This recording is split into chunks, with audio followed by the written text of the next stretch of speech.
The first one is study gap. Hi guys, welcome back again to my YouTube channel. My name is Yemisi. If you're seeing my face for the first time, please subscribe. Okay, you're gonna love it in here. Okay, all right. In this video, as you guys can see by the title already, I'm going to be talking about 7 major visa refusal reasons that people don't talk about. Hey, you might be wondering, what am I going to talk about? Just take a pen, take a book, and just jot down everything. It's going to be useful to you.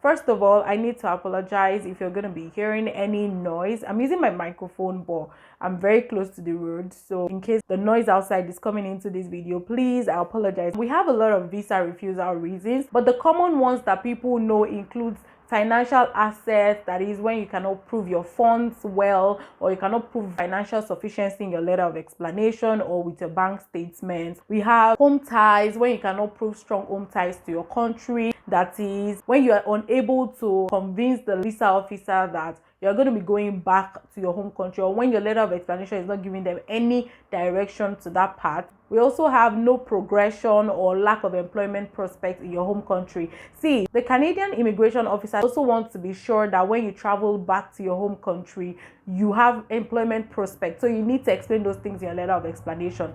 Also, we have travel history, that is when you have not traveled before. I have a video on my channel that explains what I did, because I was also refused for travel history, financial assets, and then home ties. So I have a video on my channel how I was able to get approved after being rejected the first time. I'm going to try to link it up somewhere here for you, and also put it in the description box for you so that you can have access to it easily. So you guys watch that video because it's very detailed and it's based off on my experience. Also, the last one I'll be talking about that is one of the common visa refusal reasons is purpose of visit. So if you are unable to explain why you are coming down to Canada, not just saying that, oh, I'm coming to study, like you have to give them enough reasons why you are coming down to study, and then your documentation, everything has to prove that you're actually coming down here for study. And that's why I used to tell people that when you are coming here for study, try to attach your tuition fees, maybe just pay 1 semester.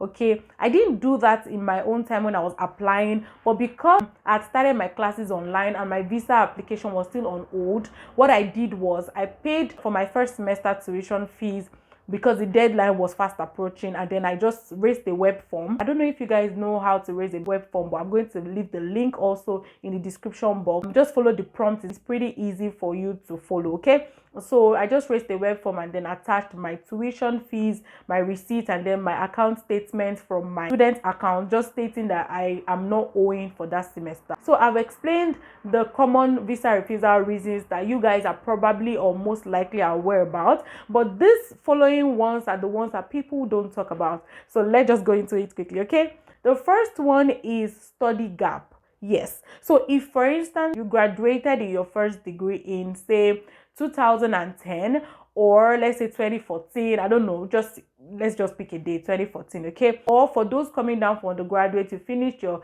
SS3 or your high school maybe like 2014 also, and then this year is 2021, you want to apply for fall 2021 for instance. That's like 7 years gap, right?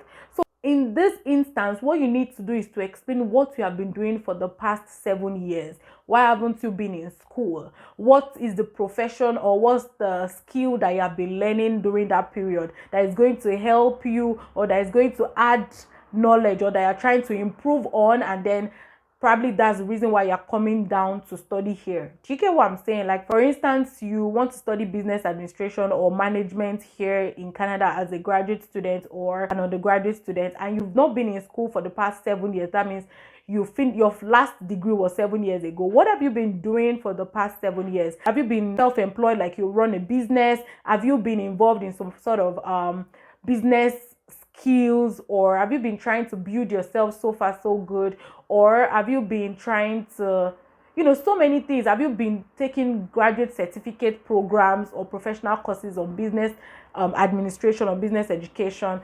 They want to know, the visa officer wants to know this. Okay, so don't just apply and just attach your degree from 7 years ago and then say, oh, I'm coming down to Canada to study here for fall 2021, when for the past 7 years you weren't doing anything, and then there's no explanation on that. Do you guys get what I mean? So it's very, very important. That's why people get refused for study gap.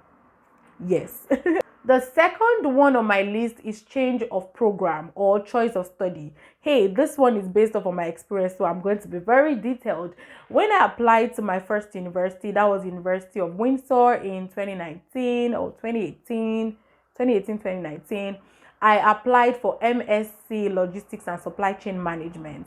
But right now I'm studying public administration in University of Saskatchewan. Okay, so that's like two different courses. Public administration is like arts focused, right? And then management or logistics and supply chain management is somewhat related to business administration, which is my first degree in my undergraduate program. So what I explained in my letter of explanation in this new one that I applied for and got approved for is that in my previous application, I was coming down to Canada to study MSc Logistics and Supply Chain Management.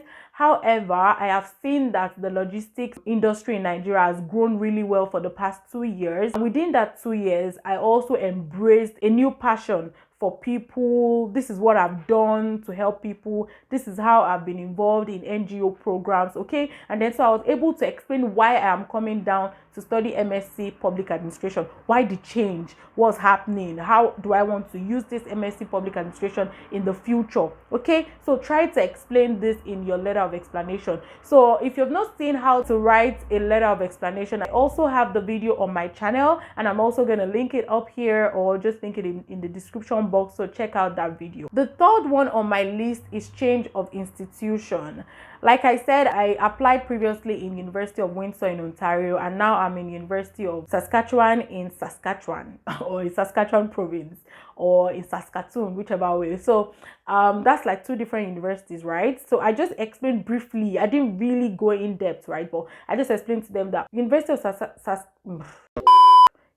Saskatchewan ranks as one of the best universities in Canada that has public administration running as one of their graduate program, and I just felt like this school is where I want to be. I also want to be part of the success story of this university. Put things together, okay, but make them very realistic. Yeah, very realistic. So that was what I did. You can also see many documents or articles online that explains why you're changing institution. Not too much of a big deal, but you also want to talk about it, okay? Because the visa officer wants to know there's no physical interview. Everything you need to do, how you need to sell yourself, should be in your letter of explanation. So yeah, that's why I'm giving you all of these points. The fourth one on my list is Tacky letter of explanation. Guys, this one, when I was refused in 2019, I checked that letter of explanation, and then the new one I have, I also checked it, and I saw that there was a lot of difference. The first one was just, I want to study at University of Saskatchewan.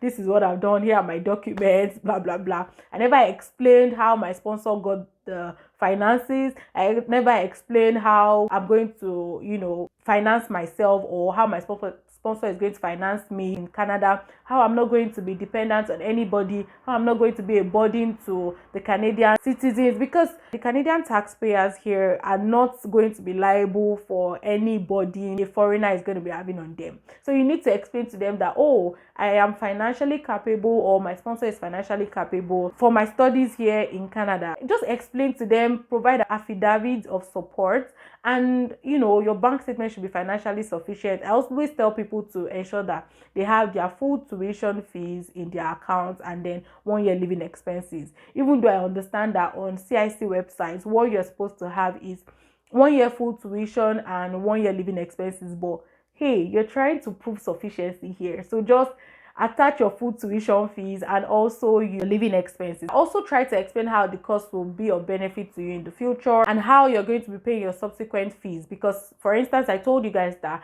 I attached my first semester tuition fee, although I'd already applied and then I just raised the web form. But if you're applying afresh, I would say that you should try to pay your first semester tuition fee, and also explain that, oh, I'm going to be paying the subsequent one this way, like I have a sponsor, I'm self-employed, I'm financially capable, and all of those things.